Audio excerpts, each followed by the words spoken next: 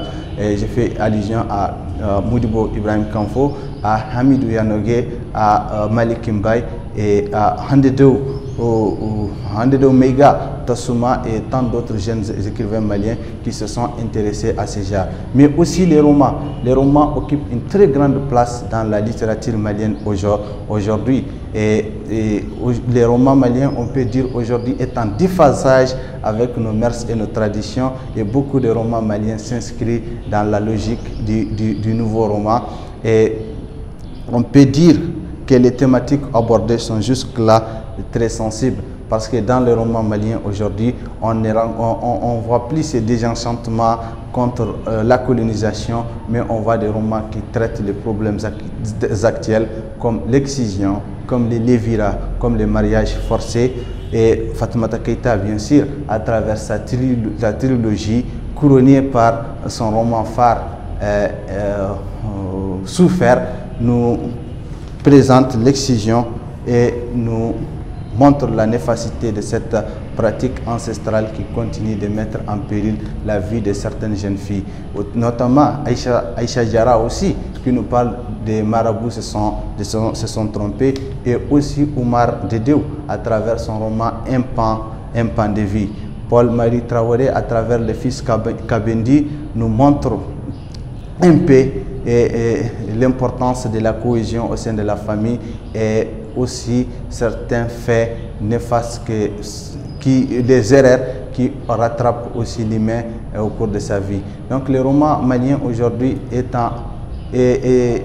un enseignement, nous offre plusieurs aspects sur lesquels, si on s'appuie, on peut vraiment corriger notre société. Et comme dit, si le poète est un prophète, je dirais pas moins du romancier. Le romancier aussi est un prophète parce qu'il touche du droit nos problèmes, il nous sensibilise, il nous appelle au changement. Donc bien évidemment aujourd'hui, on peut parler de l'émergence de la littérature malienne. Et la bonne nouvelle, c'est quoi? C'est que la littérature malienne aujourd'hui ne se limite pas qu'à Bamako. On voit des jeunes écrivains qui émergent à travers nos régions et la littérature malienne aujourd'hui elle est consommable dans nos régions. Le seul problème aujourd'hui c'est le problème d'édition. Le problème d'édition, pourquoi? Parce que beaucoup de nos maisons d'édition aujourd'hui manquent d'une structuration, manquent de faire un travail qui peut aujourd'hui rendre la beauté de cette littérature. Et on peut remarquer souvent dans nos lectures certaines incohérences qui se trouvent dans ces livres-là. Là, les responsabilités sont partagées entre l'éditeur et l'auteur. Parce qu'aujourd'hui, la plupart de nos jeunes écrivains ne prennent pas le temps de lire, de relire de leur production avant de les soumettre à l'éditeur. L'éditeur aussi souvent, dans la précipitation, ne prend pas le temps de lire, de bien corriger, de bien organiser les phrases et faire un travail honorable qui peut rendre l'esthétique de cette littérature. Donc c'est des points à revoir pour faire de la littérature malienne ce que nous attendons tous, une littérature consommable, une littérature qui peut concurrencer les littératures du monde. Merci Al-Bakkay pour cette chronique. Donc nous allons continuer notre échange avec Dramansou. Nous avons parlé des différentes citations. Maintenant, est-ce que tu peux partager une expérience d'écrivain, sinon d'auteur, avec les jeunes qui veulent écrire? D'accord, merci bien. Bon, je dirais à chacun de croire à ce qu'il veut faire. Aujourd'hui, nous sommes dans un monde où nous assistons vraiment à la réalisation de choses que beaucoup d'entre nous pensaient impossibles. Donc ça vient dire que tout ce qui relève de l'imagination de l'homme, l'homme peut le réaliser. Donc je dirais aux jeunes de beaucoup lire, Ensuite, ceux qui ont l'ambition d'écrire, de ne pas voir les difficultés. Nous avons rencontré tellement de difficultés, surtout au niveau de l'édition, mais nous sommes quand même là et aujourd'hui nous sommes fiers d'avoir fait ce parcours-là. Donc je leur dirais de ne pas se décourager, de persévérer, parce qu'au bout de l'effort, il y a le réconfort. Merci. Peut-être ce que moi je vais ajouter là-dessus, c'est de dire que quand on écrit, de ne pas tout de suite penser à la gloire et à la richesse, mais il faut surtout croire à ce qu'on fait. Bien, nous arrivons presque au terme de notre émission. Maintenant, vous avez déjà touché à cette question que je voulais vous poser. Comment faire pour pousser les gens à lire? D'autant plus que vous, c'est grâce à la lecture que vous avez produit ces livres que moi je trouve magnifiques, très intéressants. Maintenant, qu'est-ce qu'il faut faire pour motiver les gens à lire? Bon, c'est à différents niveaux. Je pense que nous, on a eu la chance, je dirais bien la chance d'avoir rencontré des personnes qui avaient des techniques pour nous pousser vers les livres. Je rends hommage à notre papa, Baba Tandina, bibliothécaire, enseignant à la retraite, qui à l'époque nous poussait à travers il donnait des cadeaux en fait aux jeunes qui acceptaient d'aller vers les livres et tout ça. Donc ça a motivé beaucoup d'entre nous qui n'étaient pas au départ intéressés par les livres. Mais les livres, c'est quelque chose d'extraordinaire. Il faut tout faire pour pousser la personne à aller vers un livre, 2, voire 3. Je pense que le 4e, la personne va aller d'elle-même. Donc aujourd'hui, je dirais quand même aux parents de vraiment penser à des livres comme cadeau. Ce n'est pas se limiter seulement au téléphone et aux autres accessoires. Je dirais aussi aux enseignants, parce qu'à l'école aussi, les enfants, nous avons eu la chance d'avoir des enseignants qui insistaient beaucoup sur les exposés sur les livres. C'était leur façon à eux de nous pousser vers les livres. Donc c'est vraiment ce qui, je pense, peut être la solution pour amener les jeunes, les enfants à aller vers les livres. Et aussi, aux jeunes, je leur dirais aujourd'hui, les livres peuvent être plus passionnants que la télé, plus passionnants que le téléphone. Aujourd'hui, je parle sous votre contrôle, vous qui êtes aussi un grand lecteur. Je pense aujourd'hui, la passion que vous avez dans les livres, je ne pense pas si vous l'avez avec le téléphone ou avec la télé. Donc ça peut être passionnant, mais il faut tout faire pour motiver la personne à aller d'abord vers ce livre. Et ensuite, la personne va rester d'elle-même. Est-ce qu'il y a un projet d'écriture? Oui, en fait, j'ai quelques projets d'écriture. Je suis actuellement concentré sur un livre qui parle un peu de la culture de Tombouctou. Mais aussi, il y a 2 à 3 romans. Je dirais même pas projet d'écriture, mais des anciens projets qui étaient classés dans les tiroirs et qui, j'espère, vont sortir bientôt. On va vous souhaiter bon vent. Merci. Alors, est-ce que vous avez un dernier mot? Un dernier mot, c'est toujours un rappel vers la lecture. Aujourd'hui, moi, je me qualifierais vraiment d'autodidacte. C'est vrai, j'ai été à l'école, mais comme plusieurs de mes professeurs avec lesquels j'ai échangé me l'ont toujours fait savoir, l'école, c'est le b.a.-ba. On vous donne 10-30% où on vous apprend comment chercher en fait. Mais le reste, c'est à vous de le chercher. C'est à travers les livres, c'est à travers les livres que je me suis fait une personnalité, je me suis fait la personne, l'homme que je suis aujourd'hui. Donc c'est vraiment important que les jeunes, que nos jeunes frères et même nos aînés, parce que ceux qui ne disent pas, commencent vraiment à s'intéresser aux livres. Parce que comme un de mes grands-pères a l'habitude de se gausser de moi pour me le dire, il me dit que Tombouctou, contrairement à ce que les gens pensent, ce n'est pas une ville d'oralité, mais c'est une ville d'écriture. Quand tu es né à Tombouctou, écrire, quand tu écris un livre, ça n'a rien d'extraordinaire. Mais c'est lorsque tu ne l'écris pas que c'est extraordinaire. Parce que lorsque tu es à Tombouctou, tu es né dans une cité d'histoire et tu as le devoir de continuer cette histoire, de continuer à écrire les livres d'or de cette histoire. Être à Tombouctou, au Mali je dirais, sans s'intéresser aux livres, sans s'intéresser à la réflexion, c'est vraiment presque inconcevable. Donc je dirais à la nouvelle génération de vraiment aller vers les livres. C'est un monde extraordinaire, c'est un monde d'extrême découverte.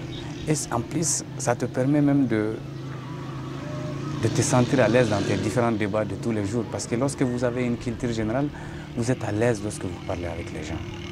Et ça, on ne le trouve qu'à travers la lecture. Aussi, on sait que quand on écrit, c'est très difficile en tant que jeune auteur de se faire éditer.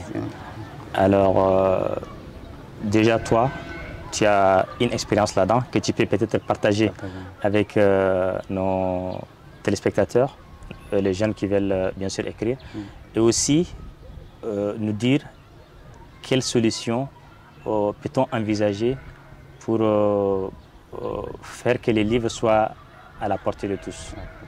Ok. Merci. Et effectivement, moi j'étais au bord du découragement lorsque j'ai rencontré une personne, parce qu'il y a tellement de difficultés à avoir accès aux maisons d'édition au Mali. Et voilà. Donc au bord du découragement, j'ai rencontré une personne, Innov, Alpha Saloum Aïdara, promoteur de la maison d'édition Innov, qui a édité mon premier livre. Lorsque je l'ai rencontré, dans une conférence organisée par l'association de lecture vivante à l'époque, ça m'a redonné espoir. Et lorsqu'il est rentré à Bamako, je l'ai sitôt contacté. Et il a quand même facilité, il m'a facilité quelque chose que j'ai cherché en 4-5 ans sans pouvoir l'avoir en quelques temps. Il l'a facilité, notamment à travers une collaboration que nous avons avec lui, à travers lecture vivante. Donc ensuite, j'ai croisé le chemin d'une dame, une passionnée de livres, de lettres, qui a aussi sa maison d'édition, la maison d'édition Gafé, Aïcha Diara, qui elle aussi, elle est jeune comme nous, elle est passionnée par le livre et accorde vraiment de l'importance aux jeunes. Écoute, ce n'est pas des fois où on n'écoute même pas ce que l'auteur a dit. Elle a ouvert sa porte, elle a trouvé l'idée intéressante et on s'est engagé dans le projet. Donc ce que j'ai dit, c'est vraiment dans la recherche de savoir s'orienter aussi vers les bonnes personnes. Aujourd'hui, nous avons la maison d'édition Innov, qui est une jeune maison d'édition, qui est vraiment une opportunité pour les jeunes qui souhaitent s'éditer. Mais aussi, nous avons la maison d'édition aussi Gafé, qui est aussi une jeune maison d'édition qui aussi est à l'écoute des auteurs et ouvre vraiment leurs portes pour faciliter l'édition des ouvrages. Donc, pour que le livre soit plus accessible aux jeunes, c'est vraiment de revoir le prix d'abord, le prix de l'ouvrage. Et j'ai essayé de faire du mieux que possible pour que mes ouvrages n'atteignent pas 5 000 francs.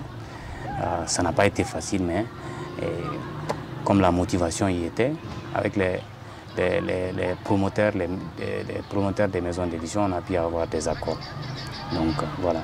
Maintenant, il faut quand même adopter une politique de distribution du livre qui n'existe pas aux dernières nouvelles au Mali. Et ça peut vraiment faciliter les choses, redoter ou redynamiser les différentes bibliothèques qui existent un peu partout dans les régions du Mali. Chers téléspectateurs de la FTV, amis du livre, amoureux de la lecture, nous étions avec Abdelrahman Sow, auteur du livre Entre sagesse et folie. Avec lui, nous avons changé sur tous les contours de son livre et nous avons été très heureux de l'accueillir sur notre plateau.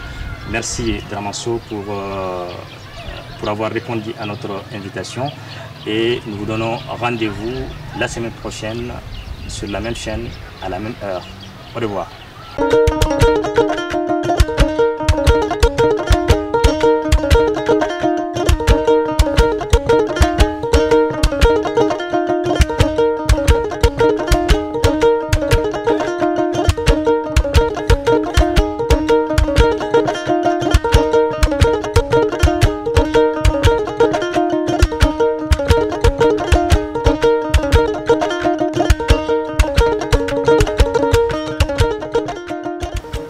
Mesdames et messieurs, chers téléspectateurs de la FTV, bienvenue sur